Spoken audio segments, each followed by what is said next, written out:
All right, I got a note that we're streaming Perfect. live. Is that You're all set. okay?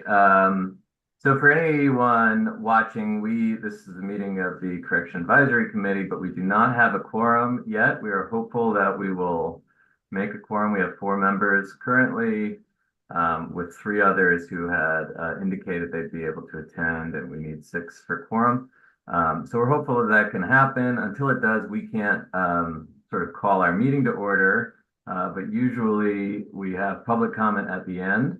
And that, as far as we can tell, does not require any action of the committee. So what we were thinking is maybe we could open up public comment if anyone has comments. Obviously, this would would not be with the benefit of hearing our meeting first, but folks could come in, and we can call on folks to weigh in. And if we are able to get our quorum, then we'll just kind of ask you to sit in the background again while we're going forward with the meeting. But it looks like folks are being let in. So we'll say we're kind of open for comment, and maybe if you have a way of indicating like a hand or something, if you want to make a comment, we can hear from you in some kind of organized fashion.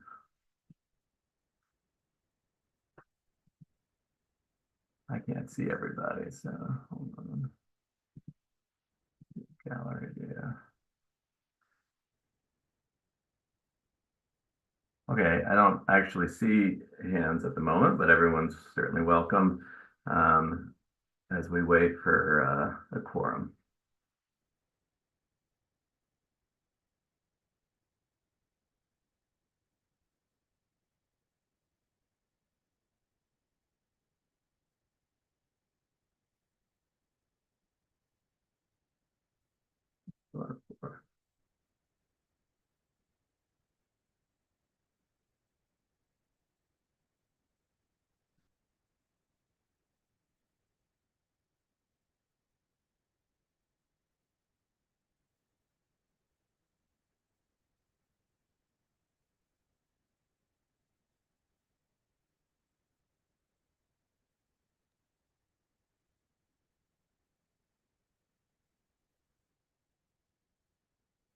I just wanted to say hello to everyone. Good evening. Can I be heard? A We hear little you. disappointing here. And I gave up a meeting, and I'm not a paid employee, by the way. I'm a volunteer with zero pay. Gave up my 7 o'clock organizations meeting to be here. We're all unpaid employees, I guess. So we No, this Right. is my job by zero pay. You have a paid job, honey.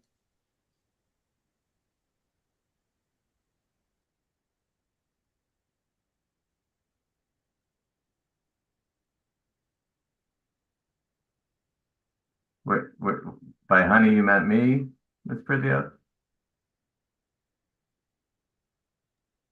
Yes, I'm afraid I did. Okay. Guilty as charged. How do you pronounce your first name? Hi. Tide? Yep.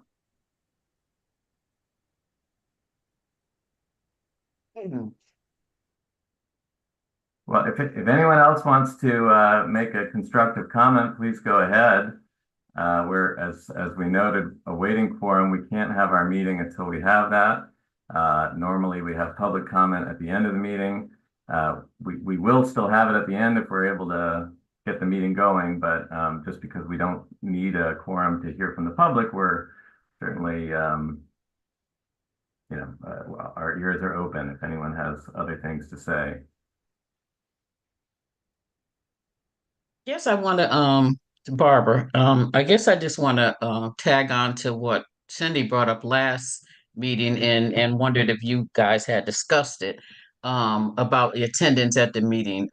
If people don't show up a certain amount of time, they should just step down from the committee. So I don't know if you discussed any of that, but this is We've bringing raised it back that. there again.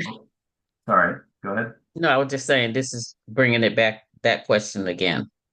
Okay, well, I see we have Mel joining, so that's good news. And we just need one more to start the meeting, but yeah, we have, I mean, and one member, I don't know if this is related, but one member has resigned since our last meeting, Oh, okay. and has not yet been replaced. You know, it's not so simple to have people resign, and because we obviously need a replacement for them. And we don't make the determination who sits on the committee. Those are, as you know, sort of delegated to certain members of the government. So I'll get to this hopefully if it's one of our agenda items, but John Zapoli, who was the designee of Representative Fishbein, resigned. So that is an open seat, and that is meant to be a person who is a victim of a violent crime or has advocated for crime victims or is an attorney who has represented crime victims. And I note that that last category would be quite broad in my view. But if anyone has suggestions for someone who fits that category, they could reach out to Representative Fishbein directly or to me or Marisol, and we'll pass it along. I have some folks in mind who I haven't spoken to yet. I did reach out to Representative Fishbein when Mr. Sapoli resigned to ask if he'd like any recommendation, and I didn't hear back from him, but I don't mind making the recommendations nevertheless. So that's the open seat. And again, another agenda item that I'd hope to get to tonight, if we're able to get the meeting going, is establishing a governance committee, which would have as part of its purview, I think, as typically just the case of governance committees, some evaluation of board processes, board members, not board committee processes, committee members, and that might also help in this regard. Ty, did that person say why he resigned? Did we get any feedback? Yeah, personal commitments. I don't know how much you'd want to share. I think he's had a child recently. He's got work, just busy, I think was his reason basically. And did you get an answer to the other question about people from the public joining work groups? We don't have, I mean, the answer is like, we don't have these groups. So I think what we've suggested is the individual committees, when they have meetings, can invite the public in the same way that we invite the public to these meetings. But I don't think we will have non-committee members be members of the subcommittees. I see now that Daryl has joined, so I believe we do have a quorum. Can we confirm? 1, 2, 3, 4, 5, 6. Okay, Kirsten, correct? We have 6? Yes, that's what I got as well. Yep. All right, great. Mel, Daryl, thank you for joining. We'll come to order then. So the first agenda item is just, kind of remarks from the chair. So one thing I want to get in the habit of doing as part of just kind of board hygiene is, being better about minutes and other governance things. Everyone should have received minutes from the last meeting. If you don't recall receiving them or didn't review them, check your email for an email from Kirsten, and try to take a quick look so that we can adopt those minutes and get in the habit of doing that going forward. So I'll just give everyone a minute to look at the minutes, and then would entertain a motion to adopt those minutes. Did anyone get them? Because I know I didn't. I didn't see them. I'll put it that way. Well, I think they were likely only circulated to the committees. Oh, okay. I thought you were talking. Yeah. No, That no, makes sorry. sense. Now I'm just getting back in the. You're all welcome to stay in the Zoom, but now we'll go forward with the regular agenda and then come back to public comment at the end. Sorry for being abrupt in that way. So is there any committee members, Correction Advisory Committee members, who'd like to move to adopt the minutes from the May 20th meeting? I'd welcome that motion. So moved. Motion to I adopt. think Mel has moved. Any second? Second. Marisol seconds. Any discussion? Okay, all in favor? Aye. Any opposed? Any abstentions? Okay, so I think the minutes have adopted, we have adopted the minutes from the last meeting. I will just note on this point, you may have seen this logging on, at least I did. I believe that we have some sort of AI tool monitoring us this evening, which will purportedly make it easier or quicker at least to assemble the minutes. So do next time when you receive them, pay close attention to make sure there's no hallucinations or anything like that. The next item is updates on the interim ombuds process. I unfortunately don't have too much to say about this. I reached out to both Gary Winfield, Senator Winfield of the BPRC, and Matt Brockman from the governor's office today. Matt Brockman said there was nothing new to report from the governor's end.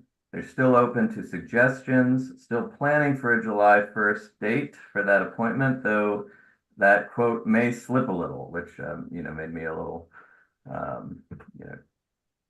kind of got my attention. Senator Winfield said, I guess he meant the BPRC is getting names for review. I had initially read it as the governor was sending the BPRC names for review, but I believe BPRC is receiving names. I'm sure they're still open to anyone's suggestions. He said they'll be looking through them in the next week. I think, if I'm not mistaken, I think we had previously been told that they would have names this week, by mid-June. So there does appear to be some slippage here. And so I certainly invite anyone to put on pressure or continue putting on pressure for to both the governor's office and the BPRC. Marisol and I, and Marisol, you can jump in if you like to add some color to this. We did meet with Matt Brockman, and I thought it went fairly well. He certainly seemed receptive to our suggestions, but I think it's certainly, I don't know that it's the top item on the governor's agenda. It's the session is out, so even though I'm sure most members of the BPRC are quite committed to it, it may not be top of mind for them. So I do think it's important for us to keep the pressure on, and would invite folks to do that if they have any particular connections in those areas. I've said before, I think it could be useful, maybe like a blessing, to have this interim position, which would be a little bit insulated from the political process, and maybe it could be a person who could really just focus on laying the groundwork, the framework for the office, raising money, et cetera. So I think it's an opportunity. I mean, like it or not, that's the plan, and so I think we should try to make the best of it. So I've given some names, as I've mentioned. I've invited everyone to suggest other names. I haven't heard any. If you've reached out directly to BPRC or to the governor's office, that's fine as well. But I just want to reiterate that Marisol or I will certainly pass along any suggestions.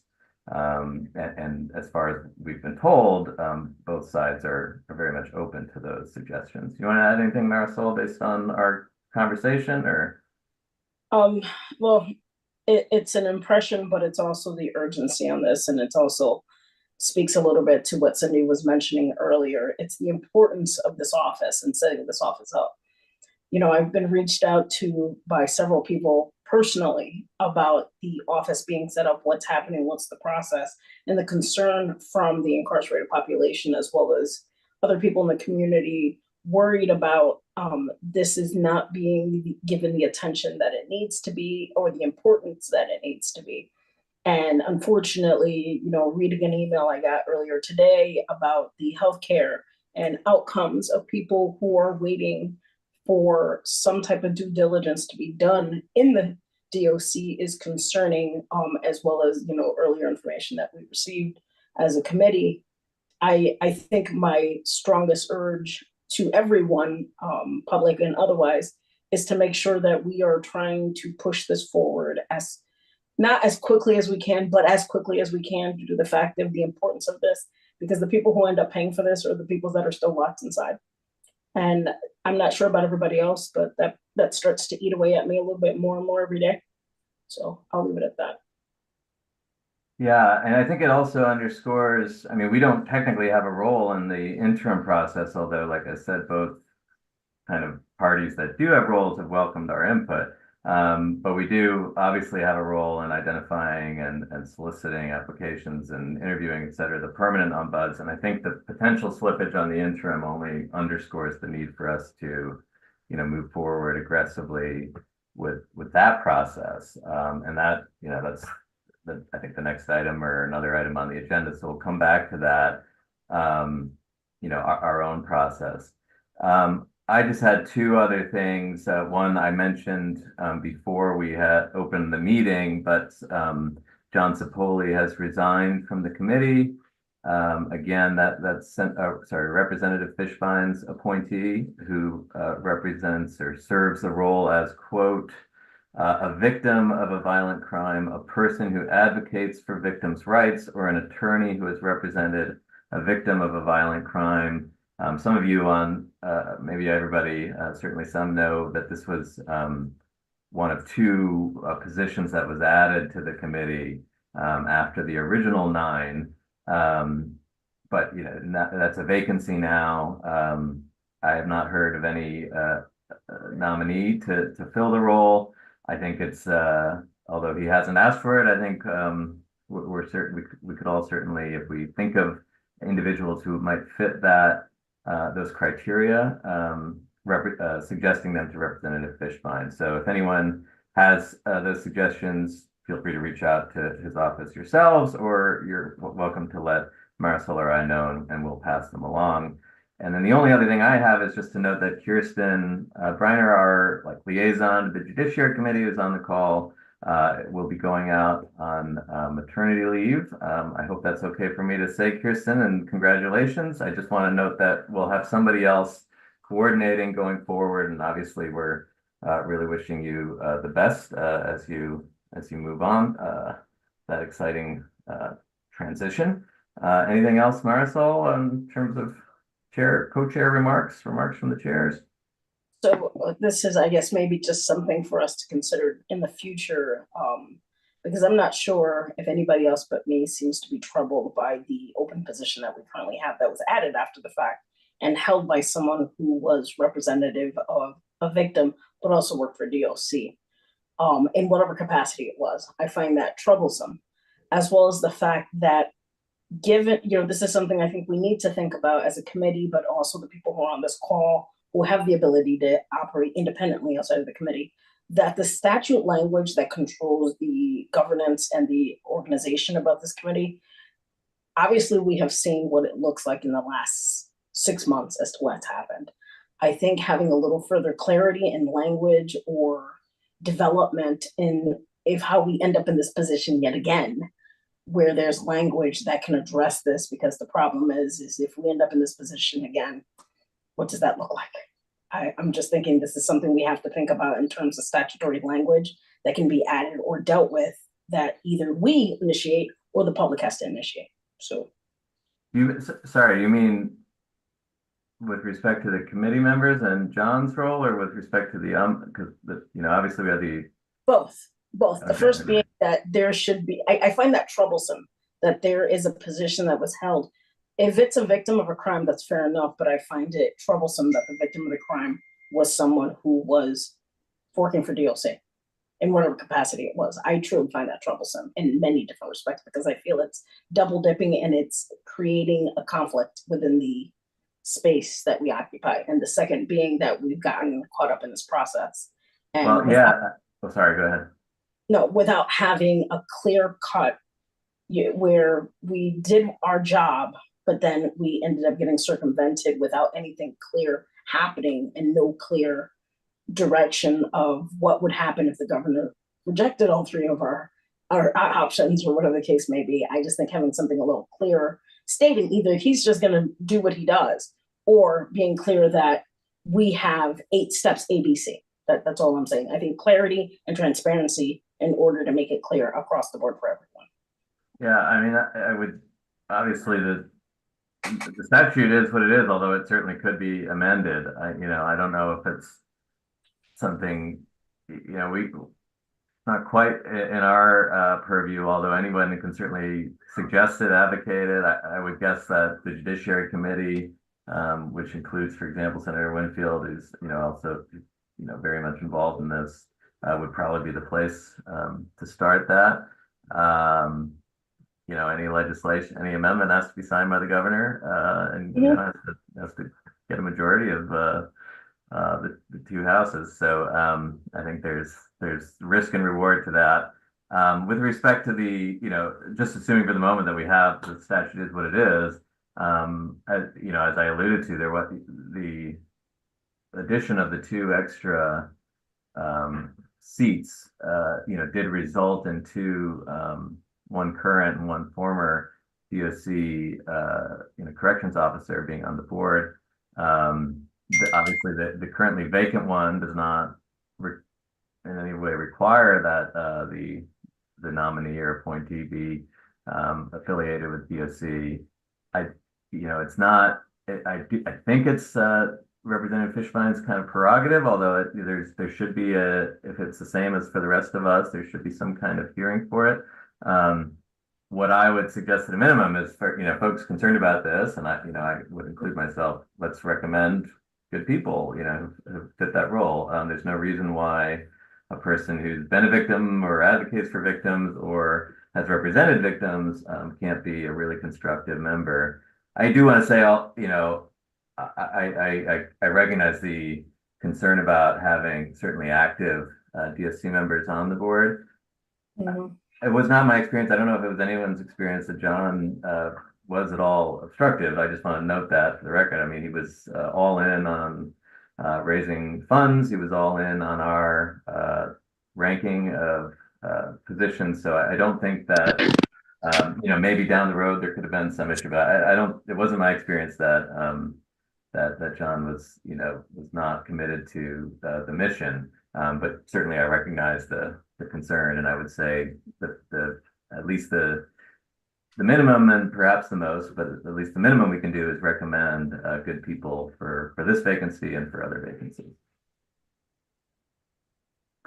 Okay, so we can move on to what would hopefully be a regular agenda item of subcommittee reports. I'm not sure we have any this month. We currently have just the two subcommittees, Visioning, which I think is led by Marisol, but also with Ben. Ben, I don't think has joined us yet. I don't think there was a meeting since the last one, right, Marisol? Okay. And then the second would be Funding/Finance, led by Mel. And I don't know that there's been a meeting. Obviously, if Marisol or Mel, if there's anything to report, go right ahead. But I just want to kind of flag this as the time that we would generally take subcommittee reports, and then I'll suggest the establishment of a new committee once I give you guys the chance to weigh in. But if there's nothing to report, that's fine. But please jump in. Yeah, nothing to report on mine from the Finance Committee, Okay. but we'll note that I'll be reaching out to you and Marisol just to talk about like how to set up a monthly cadence for the meeting, so that way it's kind of in place. And then go from there. I have some initial thoughts about what we can do to scan, ombudsman offices in other states to get a sense of, what's the average of a cost of the agency, and kind of go from there. But we can talk about that in the meeting once it's scheduled. That sounds great, and look forward to that. We do have, as you may remember, Mel, a little bit of a intelligence on that from when we were requesting the sort of rollover of the appropriation. So if you don't have that handy, I'll shoot that to you. That'd be great. At least a start, but I think that's a good place to start, because I do think we're on a per prisoner basis. Our appropriation is well under, I think, all other states, but certainly most that I think Connecticut would want to be keeping up with. So I'm not like an expert in, nonprofit governance or anything, but I think we should have a governance committee, subcommittee, which would be kind of like governance nominations or, and I think it would be useful to have that in place now, to essentially fill the role that we did have a kind of ad hoc committee last time to try to move along and liaise with respect to the ombuds application process. So I think it would be useful to get that subcommittee up. I think we could just, I'll move that we create a governance committee, and if we all agree to that, we can, solicit volunteers for it. I think it would, in general, like I just was saying in response to, I think, a question from Barb and Cindy, it would in part have as its remit, evaluating committee processes and committee members. This would be, the governance committee would be the one who might send a gentle email or phone call saying, hey, you haven't been to a meeting in however many months. Are you sure you want to remain on the committee, et cetera? But also it would be, soliciting and recommending individuals to fill both committee vacancies and, both evaluating and spearheading kind of the solicitation recruitment of an ombuds. And so that's why I think we should try to get this established, post haste, so that this committee could, be taking the lead on the next step in the process. So like I said, I would move to create a governance committee, understanding that that's kind of the broad parameters of what it would be responsible for. If there's any second, we could have a vote on that. I think Marisol has second. Any discussion of this? All those in favor? Aye. Aye, we got Mel. Okay, any opposed? And any abstentions? I think that, all right, we've now created the governance committee. Again, when I do an email, follow up from this meeting, we can solicit applications. I think as before, it would be useful to have good representation from the various sort of criteria that we're meant to represent. Make sure we have, impacted person, legal expert, corrections expert. It'd be good to have that sort of representation on this. I don't think we need to limit it too much, but I just want it to be folks who, are going to be, committed to moving the ball forward on the application process. So that would bring us into the next agenda item, which is reopening that process. Last meeting, we discussed this in general terms. There was some discussion about, the potential for improvement or changes to the job description, the application process. I followed up, inviting folks to weigh in, to, suggest changes to the job description, suggest improvements for the process, questions that they or others have had about the position or the process that we could try to get answered ahead of time. And there was no response to that. And so, I only note that as, again, a reason why I think we need to have a governance committee, a subcommittee dedicated to this. I do think it was useful, given some of the comments we had in the last meeting, to have it open to everybody. But I do think sometimes when it's, when it's the full group, everybody, there's shrinking violets among us, including myself. So that's, again, part of the reason for the governance committee. I do think, there's obviously still time and opportunity to weigh in by email and writing about improvements. And once we have the governance committee established, they can take the lead on inviting those suggestions. But for now, while we're all together, we can just, we can shoot ideas around. Sorry, Marisol, I see the hand up there. You can certainly butt in anytime. So basically, I'd like to actually step away from the visioning committee and actually head up the governance committee, and also take lead on working with Mel, because I know Mel initially started it the last time prior to my arrival on the committee, but I'd like to take this and make a working document that we get input from everybody, because I think one of the problems we have as a committee is, again, this time management issue with being able to attend a meeting. So I think I would like to take lead on it, be the head person, and work with Mel maybe on kind of narrowing down the job description into a manageable document with feedback from the other committee members. I mean, no objection here. I think, certainly it sounds like Ben is kind of has the visioning in hand. So assuming he can run with that, I see no problem there. And yeah, like I said, we can, any volunteers for the governance committee can raise their hand afterwards, but certainly your interest is noted, and it would make sense for you to be on it for sure and to lead it. So no problem there. Any other anything worth discussing, or anybody have comments, suggestions that we should bat around live, or do you want to just kind of populate this committee and again solicit suggestions in writing? All right. Seeing none, I think so. That brings, as far as I'm concerned, that's our agenda items, and we have obviously public comment, which we started on beforehand, but can certainly invite folks to raise a Zoom hand or something, and if you have anything you want to say in addition in light of the meeting, please do so. And for those of us on the committee, I'll be following up with kind of a recap and next steps.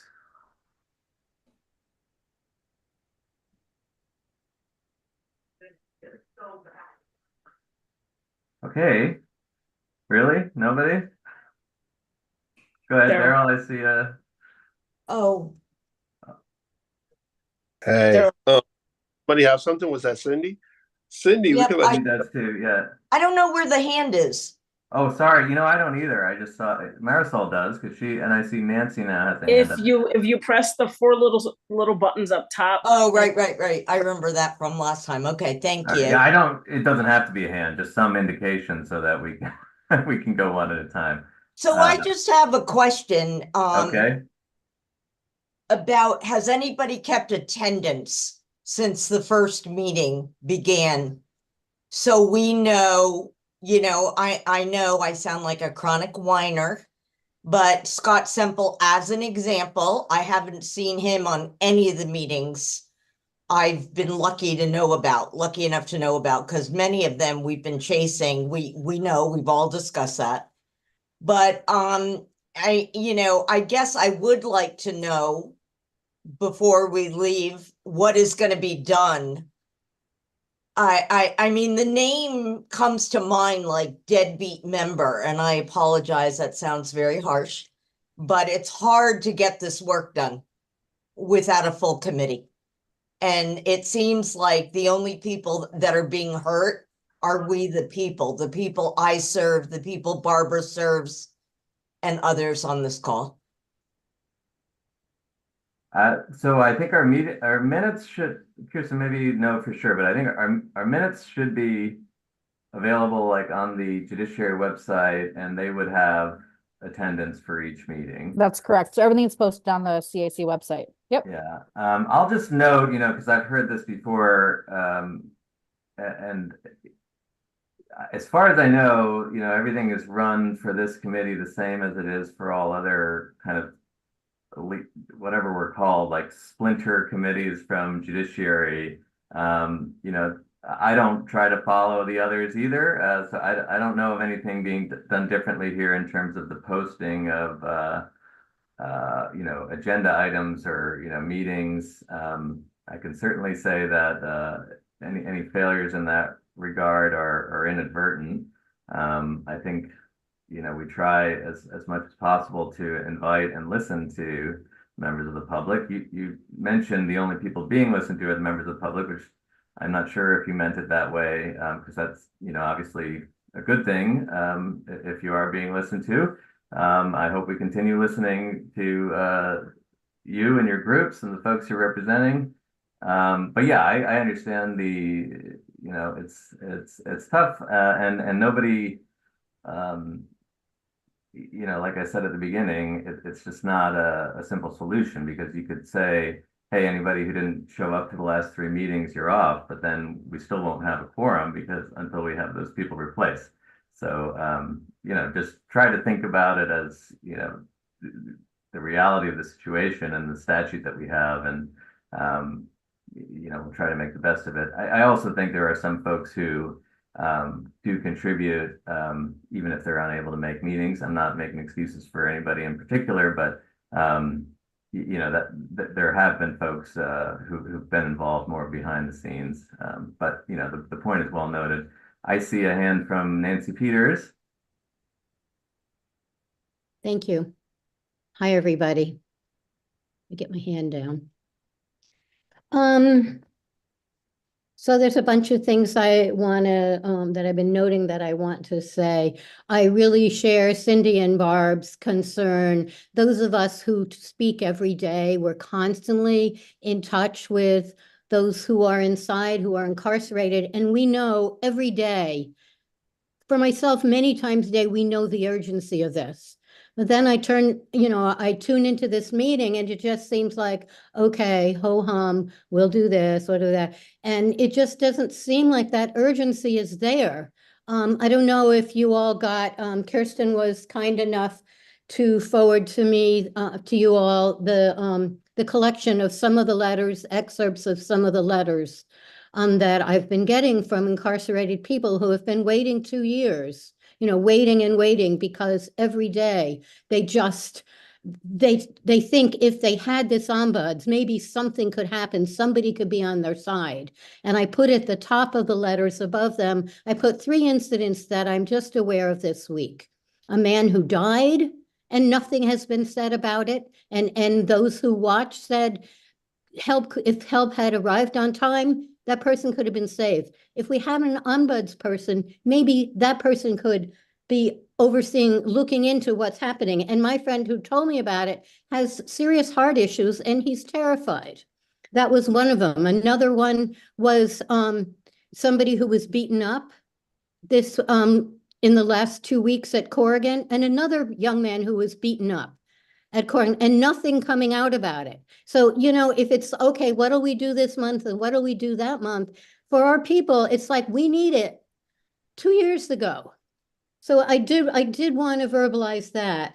And then the other thing I just don't understand is how we can go, it took 2 years and we got 3 candidates and the top 2 were rejected by the governor, and the 3rd was rejected by the people, by the state.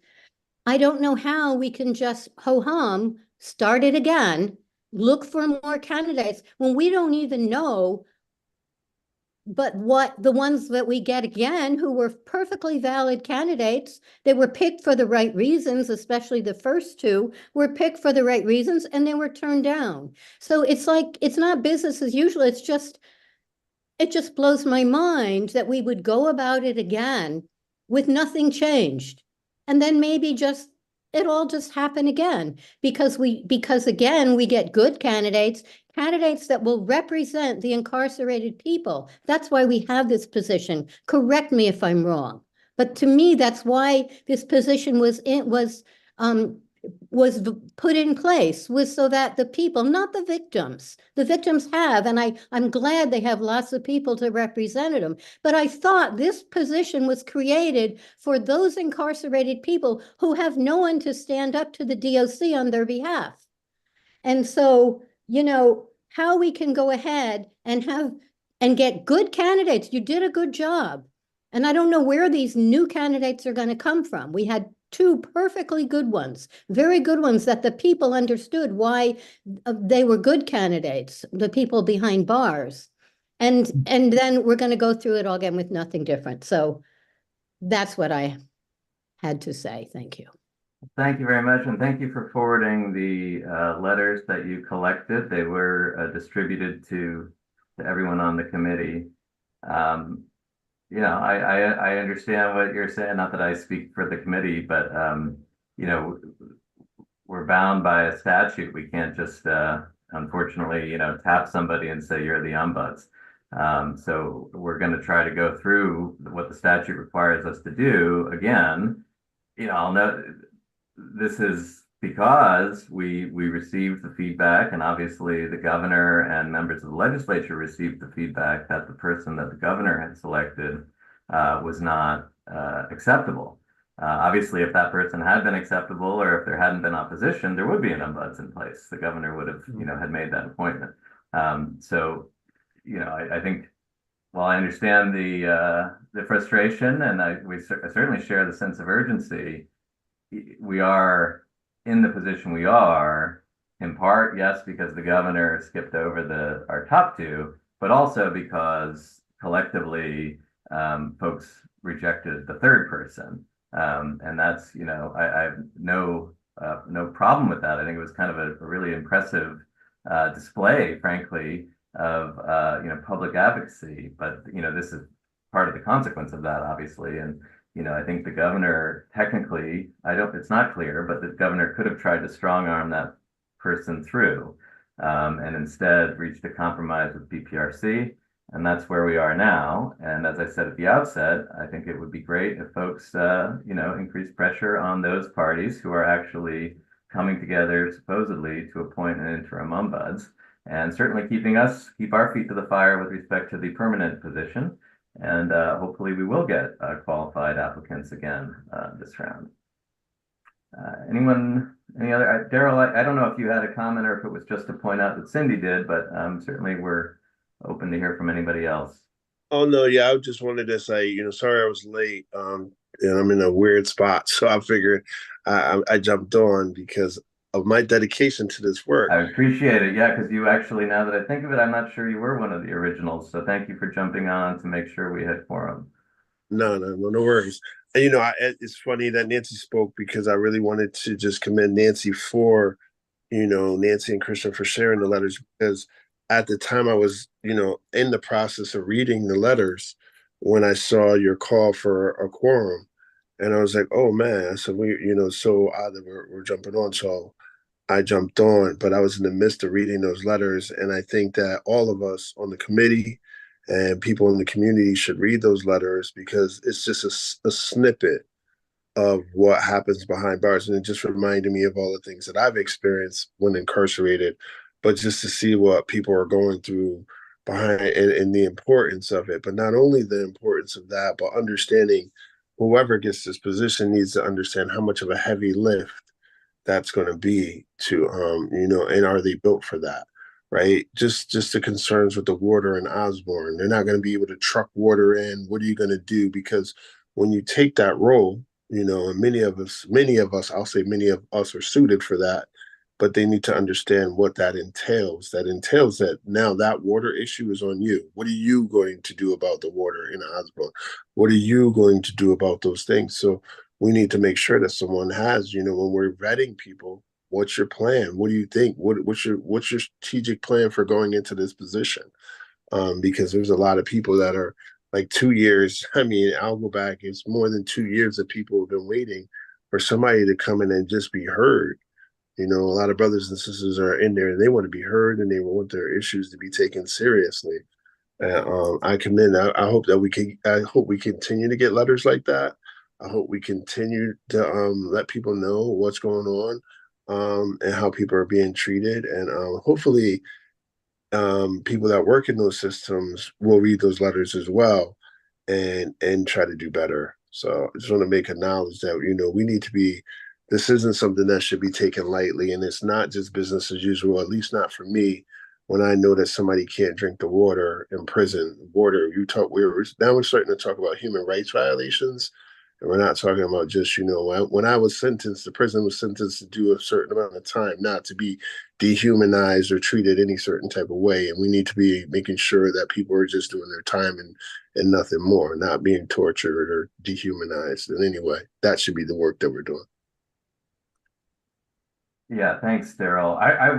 It's really great. I really appreciate the letters coming. And it just occurs to me, I don't know if there's anything we need to do to accomplish this, but if we could kind of adopt those as part of the meeting, and then they'll at least be on,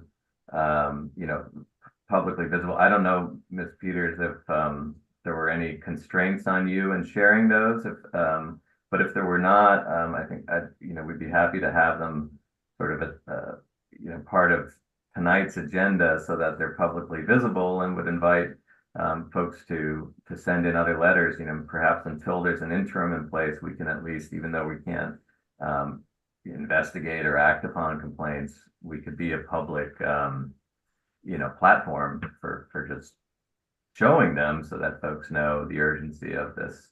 I don't know if others have views on that, if there's anything. Actually, that actually was one of the things I was hinting at when I said it earlier in our earlier correspondence. The fact that when it has reached my hands through Regulate DLC Healthcare, third party, I know Barbara gets letters extensively. I've seen them myself. And I know Nancy has worked with a couple of other people within the prisons, men and women alike. So I think it is something vital that maybe we need to have sent to our attention. Yeah, well, let's, I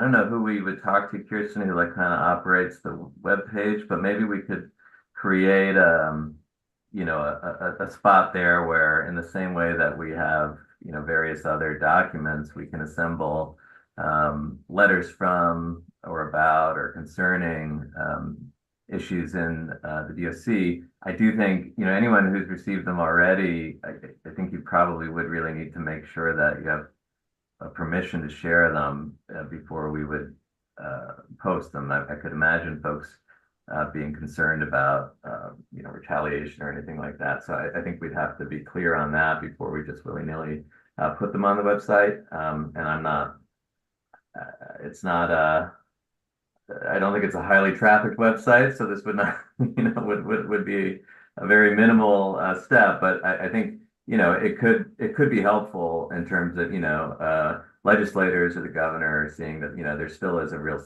problem here. And right now, the ball's in their court with respect to an interim, and this is the community that's waiting for action.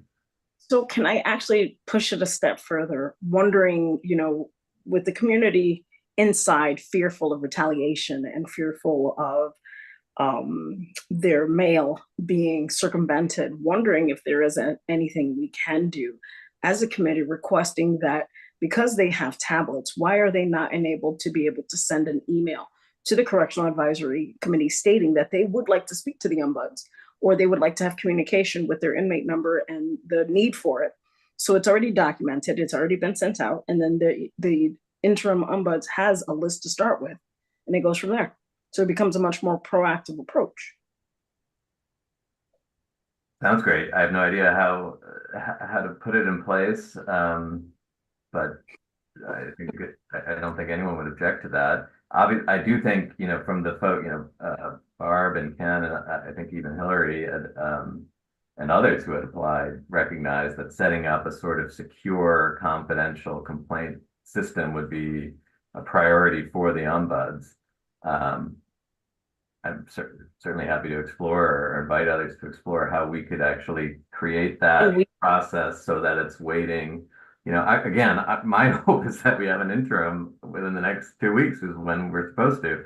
But if we can't count on that, then by all means, I'm fully in favor of seeing what we can do to kind of open it up. I don't think we are authorized to investigate, but we could have them sort of waiting for the ombuds when he or she comes in. It's something. Yeah, I think it's something. Yeah. Okay, my hand's been up 3 times, so I'm have sorry. to cut in now I didn't see at some point. First of all, when we want to figure out what kind of funding that we should have for this agency, I don't think we have to go out of state to figure out that. I think we can look at the budget from the former ombuds person, what they were paid, and we can also look at what other agencies are paid for their ombudsman, because everybody has an ombudsman already agency, so we can look at what they're getting paid. So I think that'd be a quick, easy fix without going to other states and see what they're paying. Another question I have, and I'm telling you, I have such anxiety sometimes when I listen to things said in this meeting, and I just have to breathe through it. But the fact that we don't have a ombuds person, for me, it's not because we oppose the person nobody wanted. The reason we don't have one is because the governor decided he was going to circumvent the process and not pick the people that the people wanted. So let's be real about why we don't have an ombudsman. That responsibility falls on the governor, not on the people. The people had a right to oppose someone that they knew from the relationships that they were trying to build. That person had no interest in really the incarcerated people, and that's why the people voted her down. The governor could not have stronghold anybody in that position because there was too much opposition to it. He didn't have the votes in the House. He didn't have it in the Senate, so he was not going to get her through. It was just he just could not accept what the people wanted, and that's it. And then the committee, which is I always ask, what was the role of the committee? Because with the games that he played behind the scenes, calling for a second vote and all this kind of stuff that never happened before, I didn't see this committee say a word. They were silent through the whole process, except for Marisol. So I'm wondering, what is the role? That's my question. What is the role of this committee then? Do you stand up and say, look, Governor, we had a job and we did our job, and it's not fair that you can just disrespect us and circumvent it because the people we chose is who you don't want. And then, like Nancy's saying, so if we're not going to say anything, yeah, this can happen again. We get 3 more people, or whoever they pick, that really deserve the position, that really care about incarcerated people, that have a background for doing that. So they really deserve the position. And the governor could say, oh, I don't want them. I'm going to change the process. And if the committee, which I thought would have a role to say something about that, if the committee doesn't push back on him, he's going to continue to do this. So I just had to get that out, because when I hear that we don't have a buzz person because the people push back on, they push back on the person who didn't deserve the position, and rightfully so.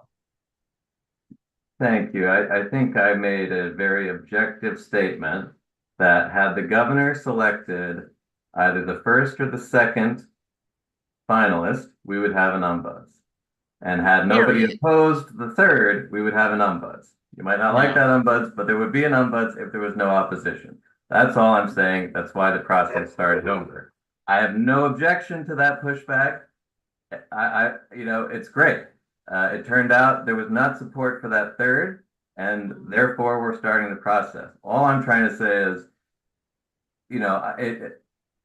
it grates me a little bit to have complaints about how long the process takes, when the reason we're starting the process over is because, quite appropriately, there was, people listened to the views of the impacted community, which of course you represent in many respects, Barb, and we're very, vocal in a great way. I am very complimentary, but that's all I meant by that comment. I do fear that, I hope we can get 3 good appointments again. And when you talk about what the committee is doing, look, if the governor had pushed through the third nominee, that would be the ombuds, and it would be a problem for the committee to not have a relationship with that person. Thankfully, we're in a position now where perhaps we can have broad support for somebody that the governor will also support. But I would ask everyone to just recognize the roles that everyone has under an actual statute that we have no control over. And we'll do our best under that. But the law is what it is. I think it's legitimate, reasonable for folks to say the governor subverted the process, but I think he would probably say, look, the statute says I get to choose one of these 3. And he chose one of the 3. And then quite appropriately, there was pushback to that. So, I don't think we need to kind of point fingers and cast blame. I think let's just move forward and try to get at least 3 strong candidates to recommend to the governor again. And in the meantime, a strong interim person who, again, we don't really have much control over, but there are folks who have that power, who those of us on this call can weigh in with. As Nancy said, if you feel the committee doesn't have a role in what the governor does, like she said, can this all happen again? Can we come up with 3 more candidates that are all excellent, and the governor could say, no, I don't want them? And does the that would be committee a little say different, right? anything? Sorry to speak over you. If we had 3 that everybody liked and the governor didn't, then I don't think he has the same discretion. He has to choose one of the 3, right? The problem, the last round, is the third choice did not have broad support. right? So when he chose the third, there was opposition. But if there was Right. broad support even for the third, then I do think he has less discretion. I don't know what he would try to do. Maybe he waits it out, but the statute does suggest that if nobody's appointed, then our top choice would be appointed. So I don't think he would have the same discretion. So hopefully let's get 3 really strong candidates that everybody can support. And then even if he drags his feet, the top one will be appointed by operation of the statute. I see Nancy again. Go ahead. Yeah, I just want to reiterate or repeat. I just see that there's a fundamental flaw or problem with these iterations that we're going to go through, because the committee, you did your job of looking at what the ombudsperson was supposed to do and who they were supposed to represent. And they picked candidates, I mean, from the ones that applied. You know, you can only pick from who applied. And they had 2 very strong candidates, and then there was a third candidate. Now, the fundamental flaw here is, what is the governor's agenda? Did he say? Did he specify? Are we just assuming and guessing? So if you do your job again, and you again find 1, 2, 3 candidates that you believe can really do this job and really represent the people and be strong and be forceful and be effective, and because they can do a good job, that job of representing incarcerated people, standing up to the DOC, they are again turned down by the governor. Why wouldn't they be? I mean, that's a fundamental dilemma here. And it seems the governor needs to, excuse me, I'll just finish. Yeah, go ahead. We need to hear from the governor, which he hasn't done, to say, this is why I didn't pick the first candidate and the second candidate, which led to the third candidate being rejected by the people. Thank you. So you're absolutely right. He has not given that explanation why he skipped over the first 2. I think in every statement he said, "Oh, all 3 were great," and so I should. Yeah. So that's you're correct, and I can't speak for him. So I invite, if you see him in the street, if you're at a press conference, demand an answer. But as I was just saying to Barb, if we had 3 that everyone supports, the statute does say that one of them's got to be appointed, right? So if the best he could do, it does say this, the best he could do is not do anything and drag his feet. But then the statute says our top choice would be appointed as an interim. So the issue, there's a difference between having 3 that you all like and having 2 that you all like. If there's 2 with a third that you don't like, that's where there's the risk of repeating the process.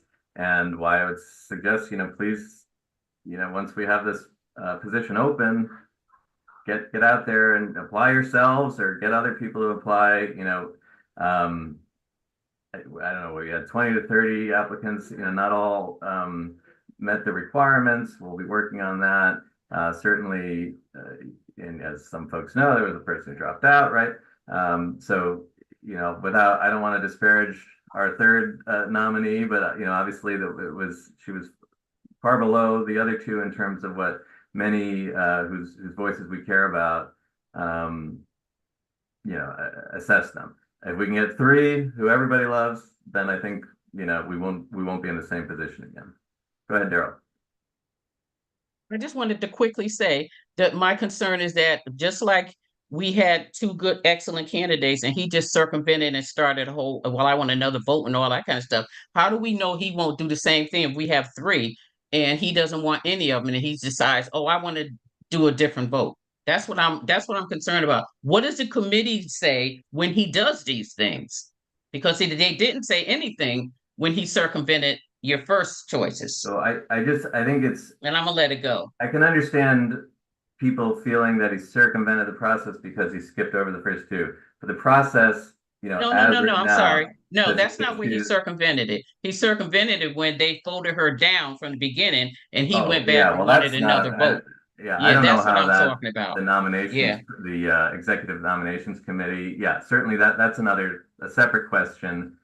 I think as folks who might have been on the meeting back in March, April, whenever it was, you know, we kind of made a decision that we could all speak our minds, but as a committee wouldn't make a statement. The reason for that, and you can disagree with it, but the reason for that is if that person became the ombuds, it would be kind of a problem to start the relationship between the advisory committee to whom she's supposed to report and the ombuds, with the advisory committee having saying we don't want this person. So we're kind of like keeping the options open, so to speak, but we all said we could speak our own minds, and you know, I certainly did privately, some others did publicly.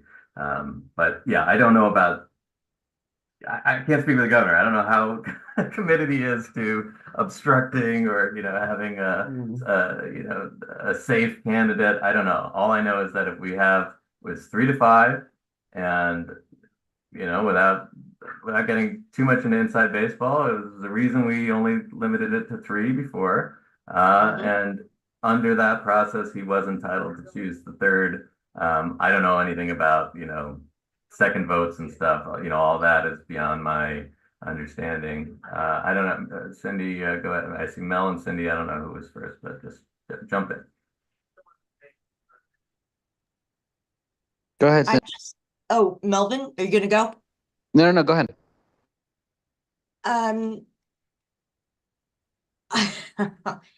I am so confused sometimes by these meetings because we kind of are spinning the same stuff around and around. And I wonder sometimes where the action that needs to be done is being done.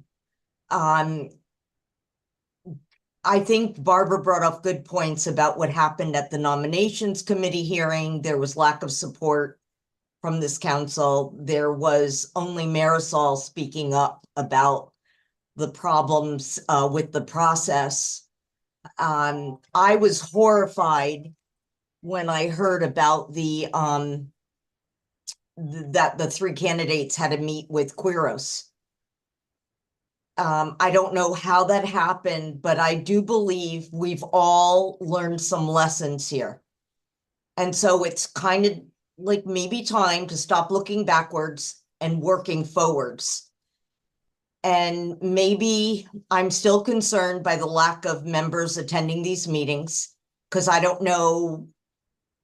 It's not like this is routine and it's regular, quite frankly. It's chronic absenteeism. It's already a small members group. There's work to be done. And I know the public, at least speaking for myself, is frustrated. So I do believe it behooves the council to write a plan out as to, you know, and if you have to push back on the governor, so be it. It was inappropriate for these candidates to meet with Quiros, the commissioner of the DOC. I see absolutely no benefit and no reason as to why that happened.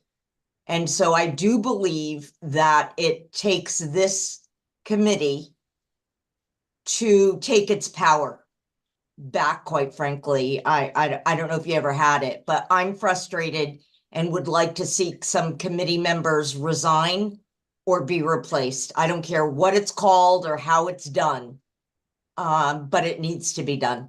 Thank you. Thank you. Mel?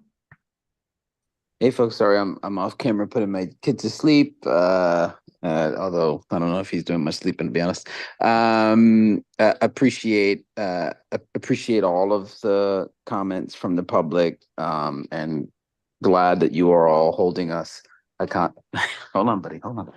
Holding us accountable. You know, a couple of thoughts, just the challenges structurally that we have, right? Statutorily created committee, and much of what has been raised as in terms of concerns and necessary solutions would need advocacy for statutory change, whether that's how appointments are made, who is on this committee, how we do process, how we make appointments. And I do think, you know, I think it's good to have this voice in this group and also encourage folks to reach out to Judiciary Committee members, including co-chairs, right? Who have the authority and power in this upcoming legislative session to make the statutory changes required to make this committee more effective. And I say that with love because there's such a limitation that we all have as committee members to enact, if not all, most of the changes that folks, especially those or around the appointment process. That said, all the right points, and for families of incarcerated people and incarcerated people who are watching, deep apologies that this process has taken as long as it has taken, because we do fundamentally understand how important this office is. And while it's very frustrating for folks who are feeling immediate pain and need right now, this is also an office that ideally is being set up for now and for the future. And I understand how painful this is to take as long as it has, but just want to orient some of this energy towards the long view of what we need to set up to be successful. Why a multi-pronged strategy that includes advocacy at the legislative level, advocacy at the executive level, and advocacy within, directed at this committee are all the tools that are required to make this successful. But all the things that are being named, be it absenteeism and others, right? Like there are other committees that exist within and outside of the Judiciary Committee that have rules and guidelines that serve as a model, and just encourage folks to ensure that the legislators who enacted, and helped create this committee are also hearing from you all on improvements in this upcoming session. Thanks, Mel. And I do think, that's each of us, if you go to the Correction Advisory Committee, subpage on Judiciary, you can see who appointed each of us. So go ahead and contact them and say, hey, Dooley's doing a crappy job, get rid of them, or anybody else. I think that's totally within your rights to reach out. But as I think Mel was addressing, I mean, that is the issue. It's not some committees, the chairs or governance committee can go and recruit folks, can counsel people up. We don't have the power to appoint anyone to this committee. And so even if we're kind of suggesting that folks who don't have the time should resign, it doesn't do us any good if nobody replaces them who's a good member. I thought I saw one. Was it Daryl? Was there another? Any other comments? You're muted, Daryl, but I think looks like you're fixing to say something. Yeah, no, I was trying to chime in, but I am on this. My system is not working best today. But what is that, and I appreciate the comments that we've heard tonight. And, I want to acknowledge the fact that pretty much about everybody on this call and have done business with them in different spaces. One of the things that we acknowledge and we need to acknowledge is chess and it's not checkers. You know what I mean? And we know that. And many of you have been in these spaces, other spaces, where, if it wasn't for this committee, we wouldn't be here now. That nominee would be where it is. So understand that. Let's recognize the fact that it wouldn't have just been it wouldn't have just been an easy push. The people that sit on this committee are people that are respected in different spaces for who we are and what we represent and who we're connected to. So sometimes those conversations might not happen right out in front. They might happen behind closed doors. Those objections might be like, listen, this is why. Now, what I will say for this committee is that because we get another swing at the bat, we should have a conversation with the governor where we're sitting down and saying, this is why. We would like to tell you this is why we chose this person. Because when you talk to leadership, you're talking to your leaders and you're saying, this is why we chose this person, or this is why we're going this route. To my knowledge, we did not have that opportunity or that conversation. Since we do have an opportunity to have this conversation, we can do our due diligence and say, these are our three, and let us tell you why this is our picks. And this is how, and then he can articulate whatever he wants. He can still make the decision that he wants, but at least we will be clear why we put up who we put up. And it would have been clear why each person was 1, 2, and 3. Very clear in where everybody sat in the committee on that, because we had those conversations before we even put them up. And I think that that's what was missing from the process was a conversation with whoever was going to do the. No one even asked, why'd you pick? Well, how'd you come up with these three?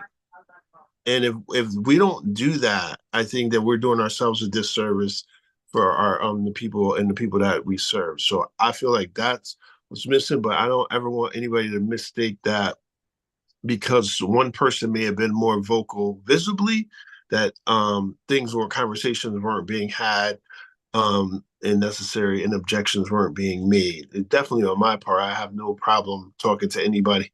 Anybody know me, know I ain't scared, you know. But also there's a way to do things. And we have to be mindful of being able to do things because doors get closed in your face that sometimes don't get open again. So there's a strategy and a way that we do things, and everybody has their role on this committee and what they can do and who they know. So I just wanted to make that point clear, that we're all fighters and we all want the same thing. And I think that we have a great opportunity to put somebody in this role, and we also have an opportunity to communicate better, not only with the community, but with the leadership, meaning the governor, saying, this is why we did this. And if you don't, this is probably what's going to happen when in the next time coming around. So we're not hiding the ball. This is very clear why we put these people up. This is our expectation. And you should know if this doesn't happen, these are probably going to be the next steps that follow. Yeah, Now, thank I you. just want to add something, then I'm really gonna be off this. If we, myself and about 3 other people had not went to that confirmation hearing and spoke our voice, put it on the record, she would have been confirmed. So I don't know what kind of conversations were held, but it was because we did that, and the election committee stated this has never been done before, and that's what changed the process. And I'm letting it go. Yeah, I don't think anyone would disagree with that, including Daryl. There's no question that was quite eye-opening for that committee. I don't think they were used to that. And as I said, I thought it was just kind of impressive. Just as a matter of democracy, it was kind of inspiring to see that. Cindy, I see your hand up again. And this will be it for me, but I'm just curious about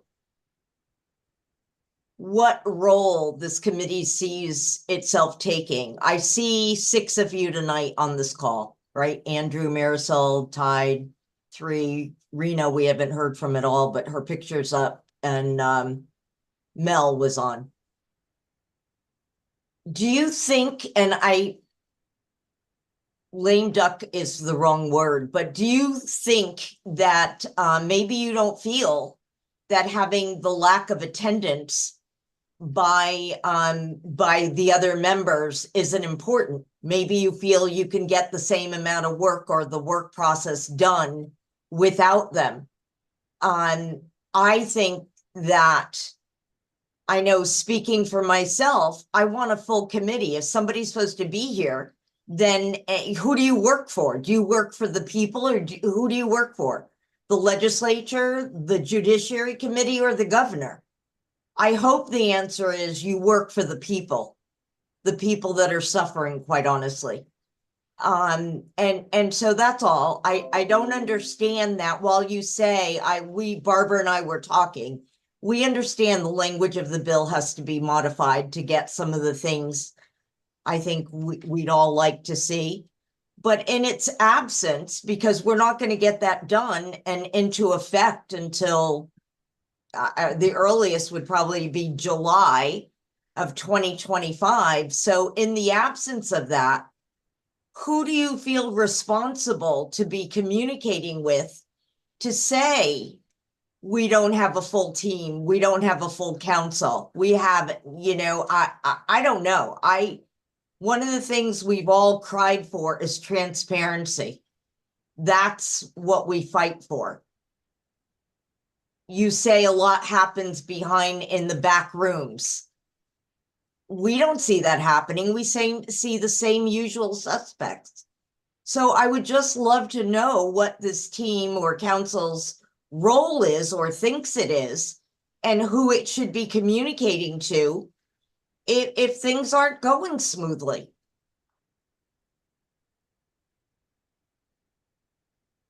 I don't know if it's a question that you want an answer to. I think probably I speak for all of us in thinking that we are representing in some sense the public, but in some sense specifically the impacted community. And then each of us has a particular, role or sort of demographic or expertise that we're supposed to fulfill.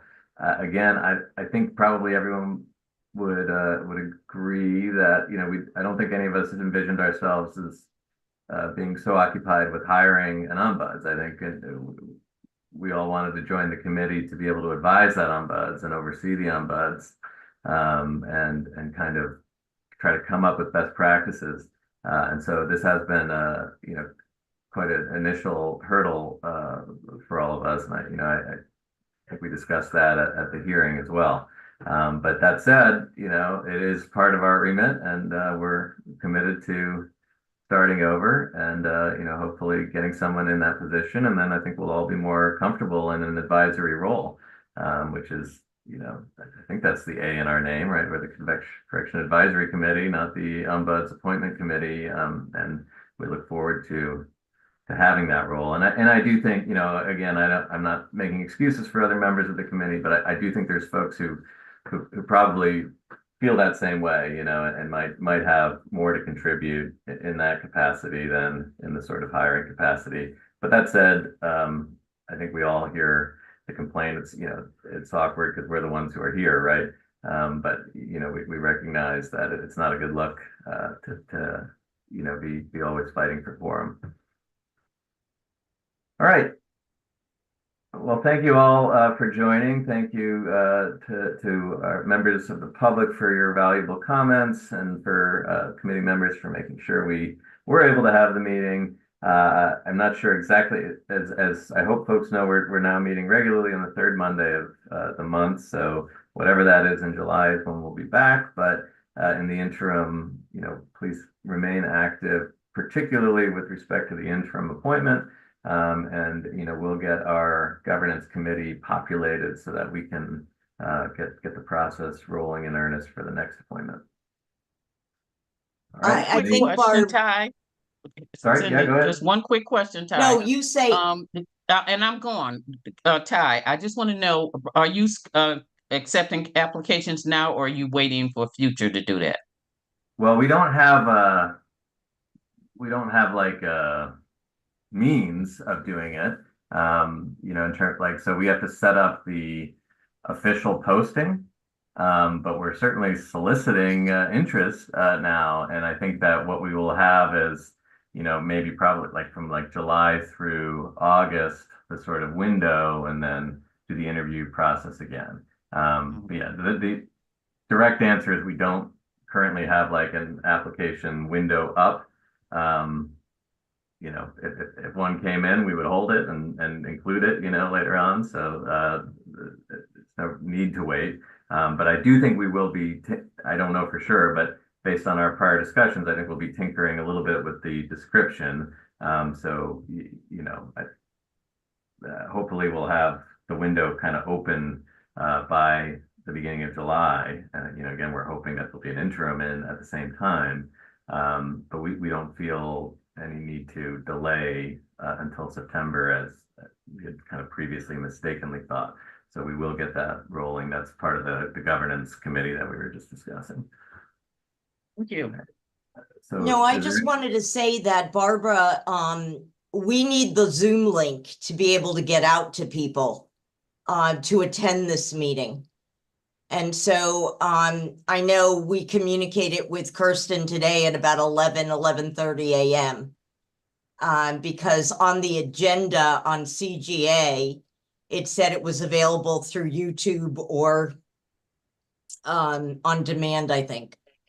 Yeah, so I think that, we're trying to do this the way other committees do by, making sure that folks can watch live and also participate for the public comment period. I think that the typical way that would happen is by watching the YouTube or CTTV, wherever it is, And then you can simultaneously be on the Zoom and you'll be allowed in. To your point, making sure that the Zoom link is received. I think that we could probably, do you get an agenda? What notice did you get to show up tonight, Cindy? None. I contacted Kirsten this morning and CC. Just knowing that it would, yeah, so I don't, we could, bottom line is we want as many people to both, watch and then participate in the public comment period as possible. So there's no resistance to that. It's just a matter of, figuring out how it normally goes out. I think that Kirsten's been doing it the way that she does with other committees that she runs. So, but we can certainly, see if there's better ways to circulate it. What I was suggesting is, the Zoom link could probably be posted on the live stream so that folks can join that. But then there's a separate question of knowing that the meeting is happening. You guys know, anyone here knows that it's going to be the third Monday of every month, but we'll, try to figure out a way for that to be, broadcast more widely. All right, any motion to adjourn? Surely. So moved. All right, Andrew moves. Any second? Second. Marina, thank you. All in favor? Aye. Any opposed? Okay, we are adjourned. Thank you, everyone, again, and please keep the ball moving between now and our next meeting, which I can tell you right now. Let's see, it's the 3rd. Will be July 15th.